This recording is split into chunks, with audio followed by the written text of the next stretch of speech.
자, 북한이 장거리 미사일을 이동식 발사 차량에서 쏠 수 있는지를 놓고 정부기관 사이의 판단이 다르다. 이런 지적이 제기됐습니다. 또 북한과 미국의 비핵화 협상식이나 제3차 정상회담 시기와 관련해서 국가정보원 전망에서도 해석을 놓고 논란이 나오고 있는데요. 왕선택 통일외교 전문기자 연결해서 논란 내용과 배경 짚어보겠습니다. 왕선택 기자. 네, 왕선택입니다. 네, 일단 이 북한이 개발한 대륙간 탄도미사일 그러니까 ICBM을 이동식 발사 차량에서 쏠 수 있는지를 놓고 국가안보실장은 쏠 수 없다. 그리고 국정원은 쏠 수 있다. 이런 상반된 판단을 내놓았습니다. 뭐가 맞는 겁니까? 네, 안보실 또 국정원 또 국방부 실제로 이 부분에 대해서 다른 판단을 하는 것으로 보이지는 않고요. 다만 이것이 의사소통 과정에서 어떤 표현 방식의 문제가 아닌가 이렇게 생각을 할 수가 있습니다. 정의용 실장의 경우는 이동식 발사 차량이라는 개념에서 발사 차량에 주목하고 있습니다.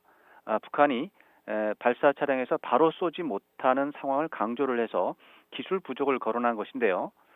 실제로 북한은 2016년 말과 2017년 초에 무수단 미사일을 시험 발사를 했는데 발사하자마자 이것이 그 직후에 폭발하면서 차량이 파괴되는 사고를 적어도 한 번 또는 두 번 정도 당했습니다. 그 이후에 북한은 발사 차량에서 미사일을 발사하지 않고 거치대를 이용해서 장치를 한 다음에 트럭은 빠지는 그런 형식을 이용해 왔습니다. 이것은 이동식 발사 차량이 신속하게 이동을 해서 발사한다는 원래 역할이라든가 기능을 고려할 때 기술 부족 가능성이 사실 매우 농후한 것이 사실입니다. 그런데 국가정보원과 국방부는 이동식 발사 차량이라는 개념에서 이동식에 주목하고 있는 것입니다. 거치대를 이용했기 때문에 발사 차량에서 발사지는 상황을 주목하는 것은 그럴 수 있지만 미사일 발사 장소를 자유자재로 결정하는 그 자체가 중요하기 때문에 이동식 발사가 가능하다 이렇게 판단하는 것이죠. 이러기 때문에 이것은 판단이 충돌하는 것이 아니고 표현의 문제라고 보는 것이 맞겠습니다.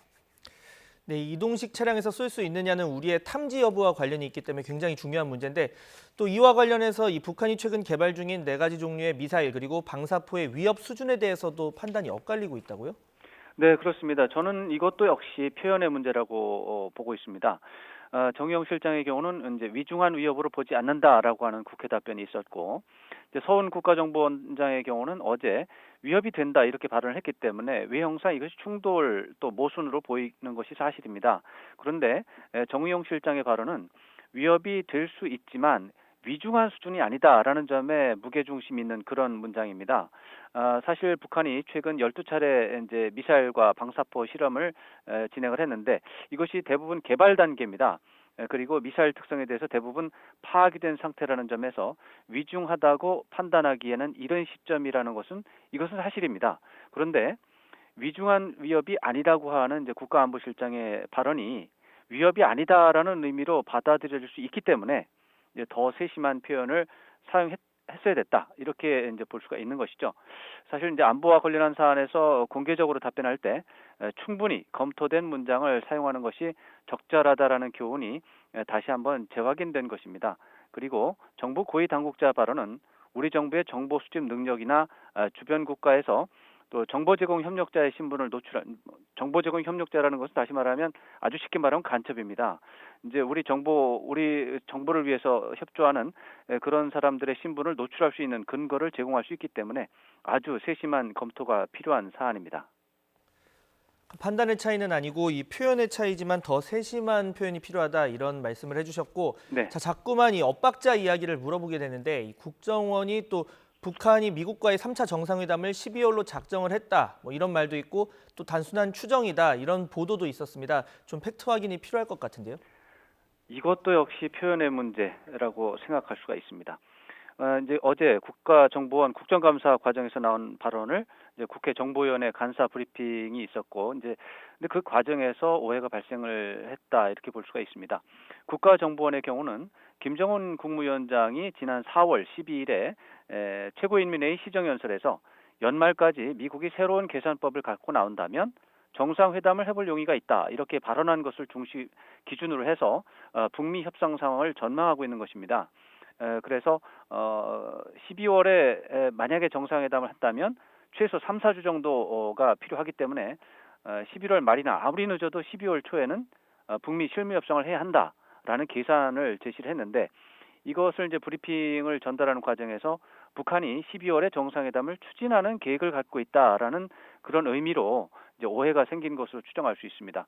근데 이것이 이제 오해가 생긴 다음에 브리핑을 다시 해서 이제 부분적으로 오해가 해소된 상황인데 북한의 김정은 위원장과 관련된 부분을 브리핑하는 경우에는 이것이 굉장히 민감하기 때문에 국정원이 사전에 이제 브리핑에 사용되는 문장을 조율하는 것도 필요하지 않나 이렇게 생각해 볼 수 있습니다.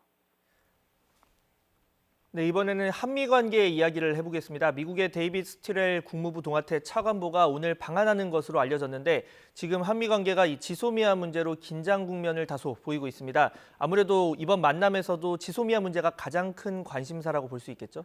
네, 가장 큰 관심사라고 현안이라고 볼 수가 있습니다. 오늘 저녁 8시쯤에 이제 입국을 예상을 하고 있는데 스틸웰 차관보의 주요 관심사는 사실은 이제 공개적으로는 미국의 인도태평양 전략과 한국 정부의 신남방 정책의 협력 가능성으로 되어 있습니다.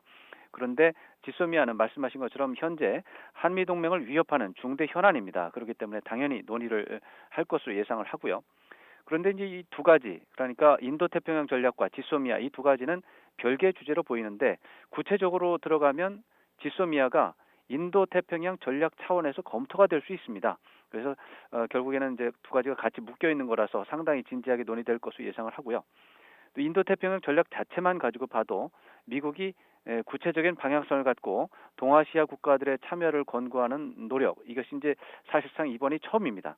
그렇기 때문에 미국의 중요한 전략 논리, 전략 방향, 정책 논리를 이해할 수 있는 기회라는 점에서 아주 관심 있게 지켜볼 사안입니다. 네, 지금까지 외교와 안보 관련 문제 왕선택 통일외교 전문 기자와 이야기 나눠봤습니다. 수고하셨습니다. 네.